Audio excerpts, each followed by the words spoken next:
Hi, I'm Lori Grunin, Senior Editor with CNET, and this is the Panasonic Lumix DMC-G1. This camera is most notable for being a hybrid camera. It's fundamentally a point-and-shoot back here, but it handles interchangeable lenses. So while it looks like a digital SLR, it lacks the most important component of being an SLR, which is the mirror. It's kind of expensive. It seems as if for everything I like about this camera, there's something that I dislike equally. The kit lens which it ships with, which is the first of the micro four thirds standard lenses, is actually a very nice lens. It's got a flip and twist LCD, which Canon got rid of on the PowerShot G series, and a lot of people have never forgiven Canon for that. It's got a rubberized feel that I happen to like. It's got a nice grip. This one is blue. It also comes in red as well as your basic black. Things that are not so great. This front dial is actually a jog dial. You press it in and scroll it to use exposure compensation.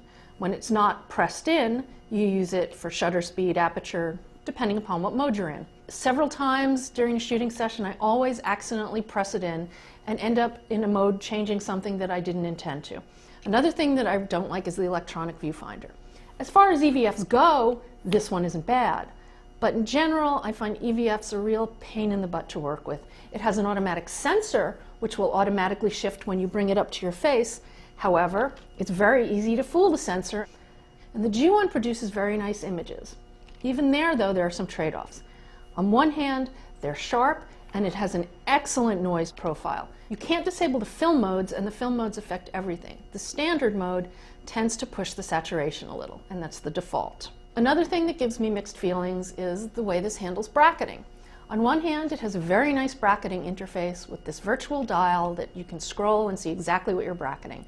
On the other hand, you can't control separately how many frames and how many stops. So you have to stick with its fixed options, and there's no full stop bracket. It's never going to be the pocketable camera that you get even with the G10, which a lot of people think is too big to begin with. Personally, I think most people love this camera or hate this camera. If you're willing to make the trade-offs, I think you'll be pretty happy with it. I'm Lori Grunin, and this is the Panasonic Lumix DMC-G1.